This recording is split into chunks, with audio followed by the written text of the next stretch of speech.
Australia as a Western economy, it was small, but they're almost used as a guinea pig. So we were working with PayPal and the eBay guys to look at launching that PayPal credit without credit checks before buy now, pay later was really, a thing. Writing these episode introductions can be a blessing and a curse.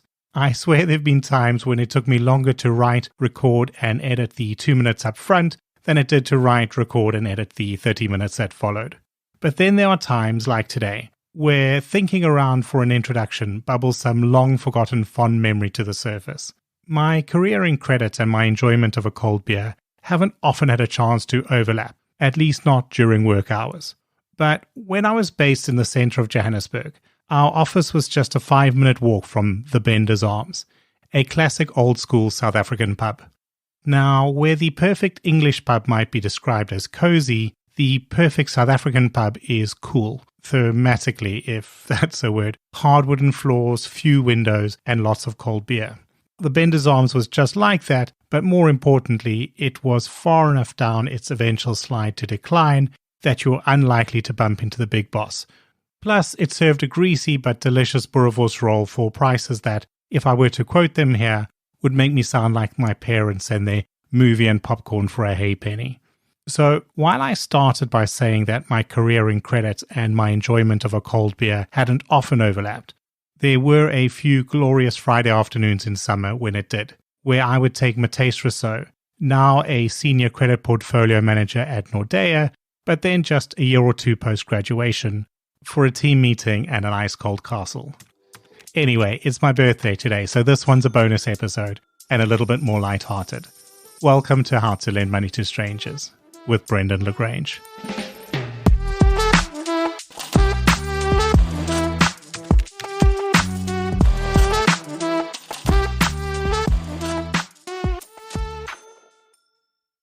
Oli Tomson, welcome to How to Lend Money to Strangers. For an episode that, to me, is a bit reminiscent of one I did with Gideon Gribeno, who was a credit analyst turned independent computer game developer. Though, in your case, when you stepped away from credit, it was kind of going back to your roots. So, start at the beginning. What was your first career? What was your first working life experience like? When I grew up at school, I wanted to follow roughly my father, who'd been a firefighter.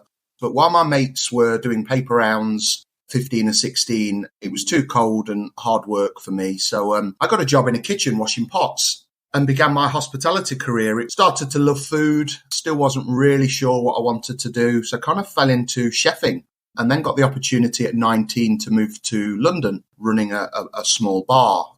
My ambition as a 19, 20-year-old who thought he knew it all was to own his own restaurant one day. And then a friend of mine opened a restaurant in Nottingham. So we were a small independent restaurant in Nottingham. The food scene back then was just starting to take off. But we struggled as a small business. And thankfully, my big sister at the time was a PA at a company called CCN, Credit Check Nottingham, that was just turning into Experian. So she used to send some of the business guys down for lunch and support the restaurant. And I got to know quite a few of the senior directors. I think it was one summer's week. I'd been working 70, 80 hours, which is pretty typical in hospo. Missed a party, missed a mate's wedding. And a lady called Marie Rowney, or Marie Archer at the time, ran the outbound customer sales department for Experian, said, well, why don't you come and work for us in an office, a 9 to 5? My first response was I've never had a job sitting down.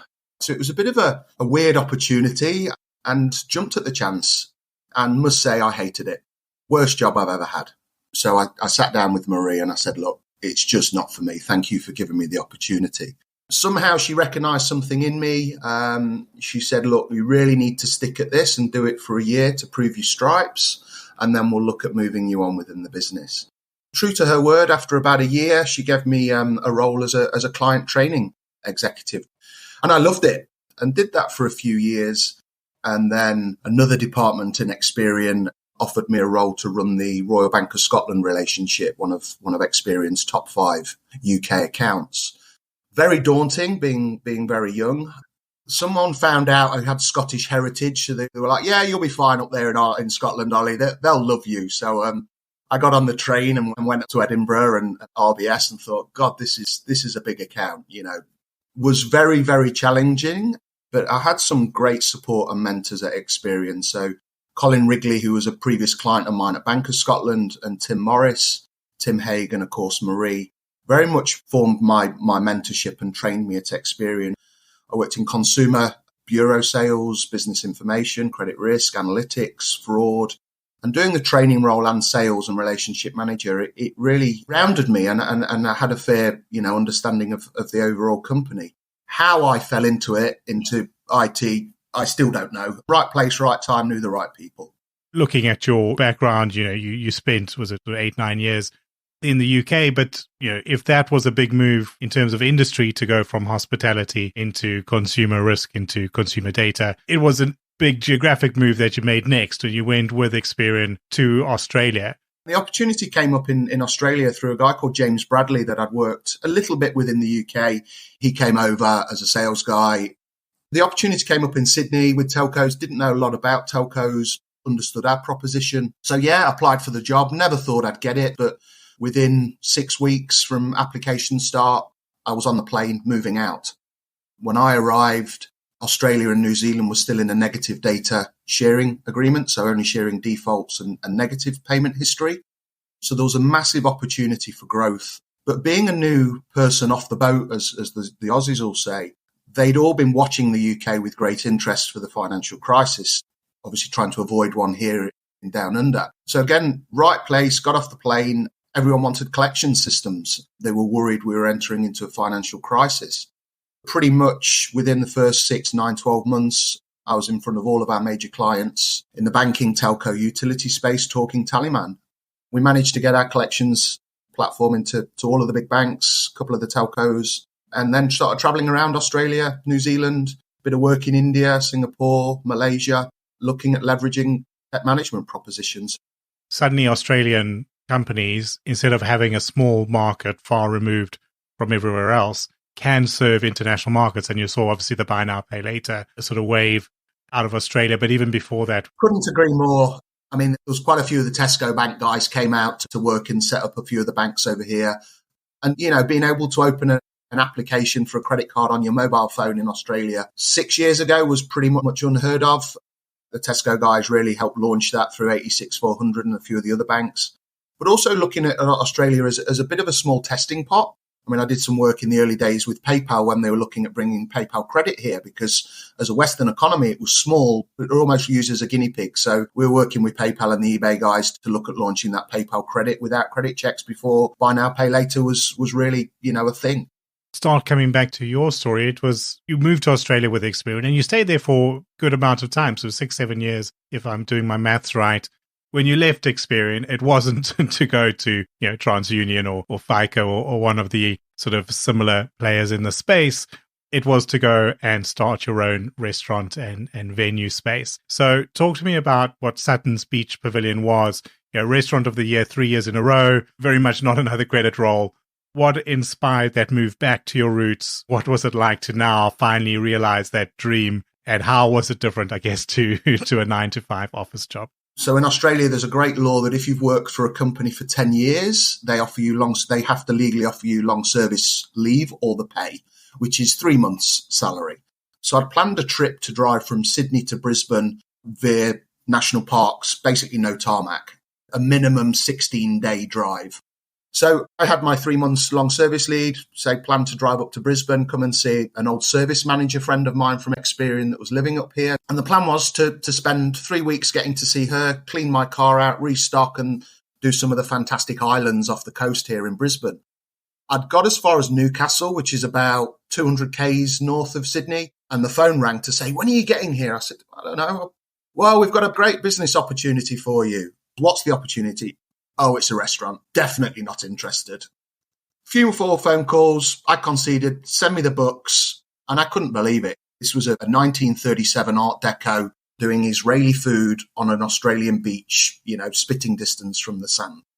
Yeah, followed my heart, got up here a bit quicker, had a look at the place, and pretty much myself and my two business partners jumped out and bought a restaurant.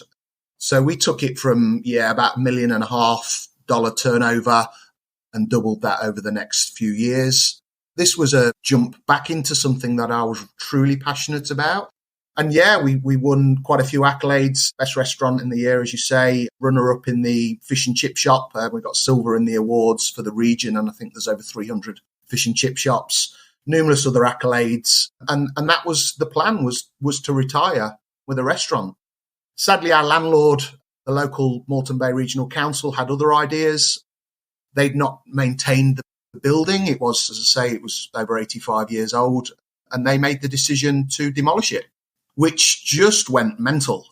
Community outcry. 500,000 people a week were interacting with us on social media, sharing their disgust.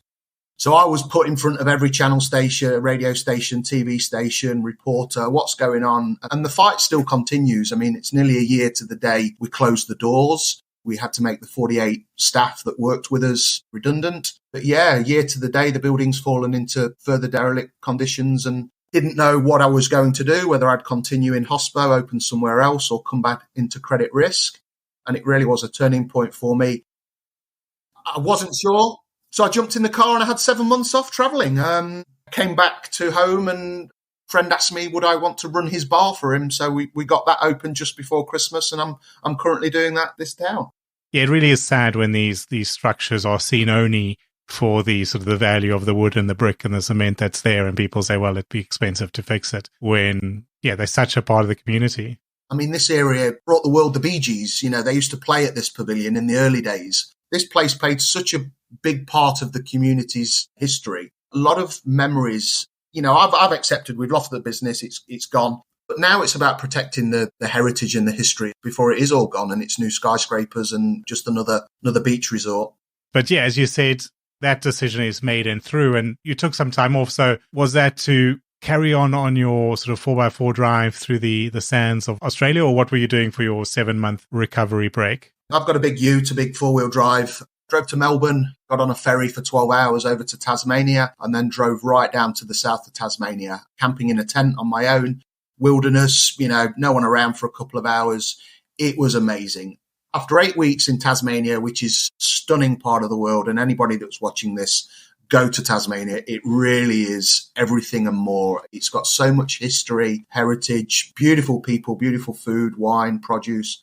But it just got a bit too cold. So I booked flights to come back to the UK. I'd not seen family for 5 years. Came back to the UK in July, just in time for the heat wave. Ended up staying for 9 weeks, actually. It was so nice. The weather was so good. It was so good to see everybody. And it's the only time since I emigrated about 12 years ago that I've actually considered moving back to the UK. Saying that, over a couple of beers with mum and dad, they said, yeah, I'm sure I can understand why you want to move back. But it's July, August now. Do you think you'd still feel the same in November? And that was when I thought, no, let's go back to Australia. So I came back. Another passion of mine is scuba diving. So I went off on a week sailing trip out of Cairns, exploring some new reefs and diving with sharks and all that great stuff. Bit more fishing, up to the top end and then down to Alice Springs in the desert. Got back to Redcliffe, my home moment, in October. Only been back 2 days, big beard, you know, living the nomad lifestyle. And a friend of mine rang me up and said, look, really struggling to open this new craft beer bar before Christmas. I've got no staff, no menu, no nothing. What will it take to get you involved? So again, jumped in, got the place open. Yeah, we opened end of November. Very, very bad time to be opening post-COVID, coming up to Christmas. Hospitality challenges. There's something like 20,000 empty roles across the country here for hospitality. We closed the borders and stopped students and backpackers coming. So it's been tough. And getting produce. You know, we are a small island, well, a large island, but we're a small country in the middle of nowhere. Getting produce here, wine from overseas, some of the produce struggled just because of shipping constraints. So, yeah, here we are now 3 months down. Bar's been open, pretty good feedback. That's Era Bar in the same sort of area, is it, Redcliffe? Just up the road. So, yeah, about 600 metres from the old pavilion. We're kind of on what I'd call the high street. But really just trying to create the vibe and what is called era is going back to that golden era of the 80s and 90s with good music, good friends and bloody good beers. So that's really our ethos. A lot of people have followed us, the pavilion. As I say, we had, I don't know, something like 25,000 followers on social media. So a lot of those are now coming into the bar. So it's great to see a lot of the friendly faces. A lot of my team have come back to work for me. And customers see that the team work well together. I've worked in many teams with many different managers over the years in corporate and hospitality. And I really try and foster that team family without it sounding too wanky. I did a quick Google of everything before having this conversation. And not only were the rankings very high, sort of very close to 5-star averages on the Google reviews, but scrolling through them, I think every one of them is complimenting the staff. So obviously doing a good job on that front. And 20 beers on tap. Obviously, Australia is a country well known for enjoying a beer and these days for producing. But what would you recommend? What are your favorite on tap at the moment? Oh, look, they're ever changing, and that's been the great thing. It's been like being a kid in a candy store. There's over 700 craft breweries in Australia, which 700 craft breweries for a population of around 23.5 million. It's massive. We've just had the top 100 independent craft beer votes at the weekend. This is a nationwide competition. Of the top 10, I have 2 of them on tap in the top 5 at the moment. So Larry Pale Ale's one of my favourites, and Bent Spoke Crankshaft IPA. But some of them have just become crazy. I mean, we've got biscuit ales on. I've got mango sours. I've got raspberry salsas. What you can do with a beer now is just crazy.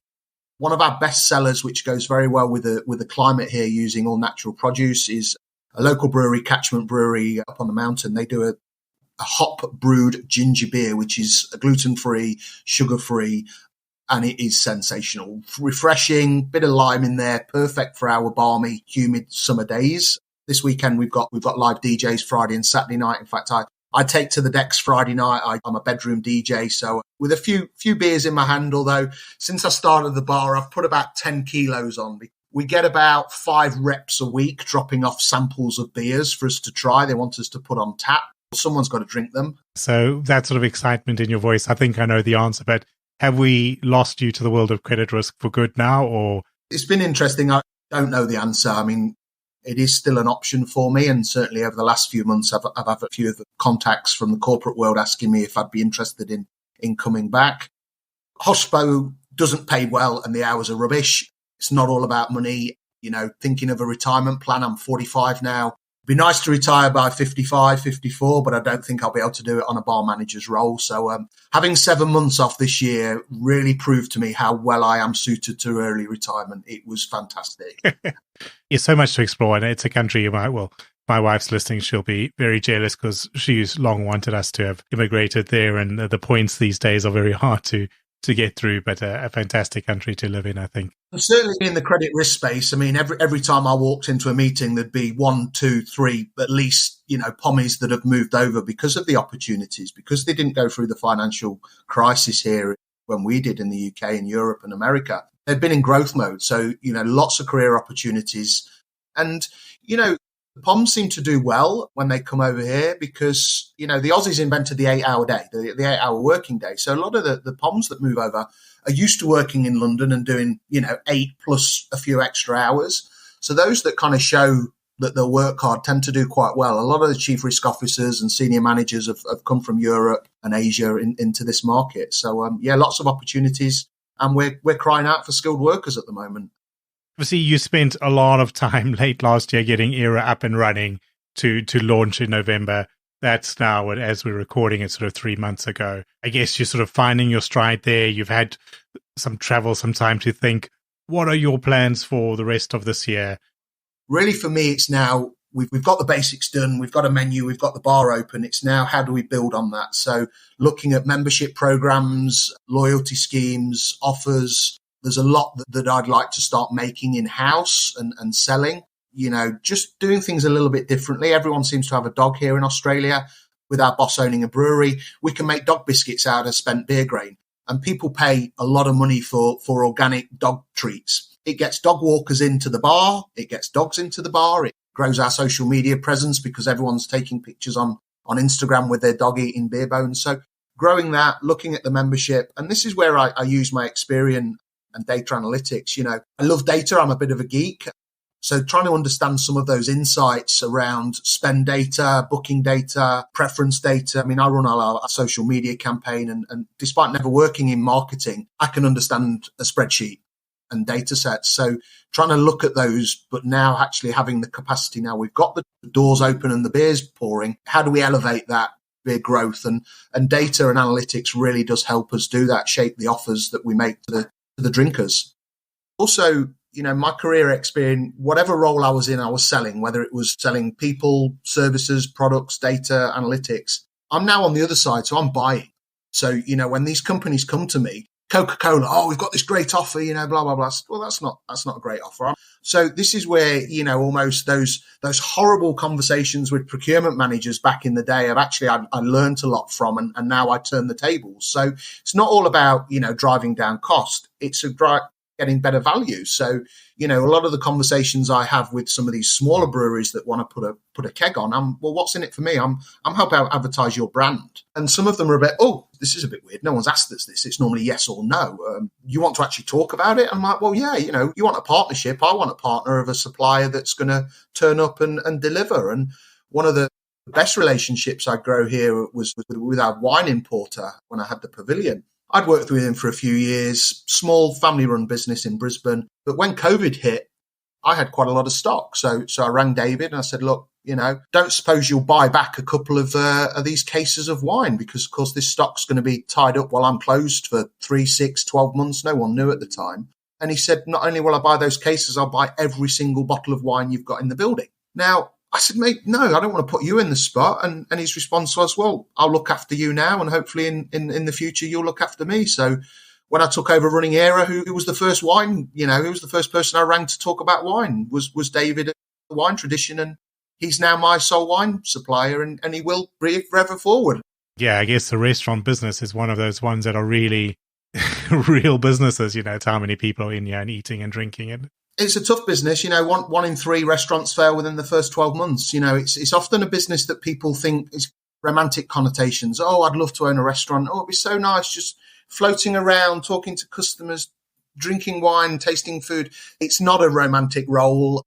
Certainly fun, and it has its ups and downs. It would be so much better without social media, because, the Karens rule the world and make the most noise. And sadly, we do spend a little bit of time having to deal with those, and it distracts and it puts a bit of a dampener on it, because sadly they are, less than 1%. They require a lot of your time and energy. There should be, and this, I'll put the call out to your viewers, there should be a way to review customers. This would be a lot better. There's an opportunity to join old life and new life and credit bureau of customers, use some ID verification and some social scoring. But I mean, as I said, I've done this once before with Gideon, who left the field to pursue a dream of writing a computer game. And I think it's great to remind people that these dreams, like childhood dreams, okay, I want to own a restaurant one day, is something that is achievable, and it's something that it's not necessarily easy, but those things are still possible, and we can step away from the corporate world. Obviously, COVID helped a lot of people think that way, so I stepped out of the corporate midway through lockdowns. But I think it's great to hear these examples and to hear some of these real life lessons translated, where in the credit world we can sometimes be talking about 10 million customers and the average do this or 5% of them do that, and you kind of forget the human story. And it's not a luxury you have when you're dealing with customers as humans in the restaurant face to face. So if we come up to Brisbane, I'll definitely see where you are and come for a beer. There's some great deals on flights now that the routes are starting to open back up. So keep me posted. Thanks for having me on. And thank you all for listening. Please do look for and follow the show on your favorite podcast platform, and share the updates widely on LinkedIn, where lending nerds are found in our largest concentration. Plus, send me a connection request while you're there. This show is written and recorded by myself, Brendan LaGrange, in Brighton, England, and edited by Fina Charlson of FC Productions. Show music is by I Am Wake, and you can find show notes and written transcripts at www.howtolendmoneytostrangers.show, or just www.htlmts.show, and I'll see you again next Thursday.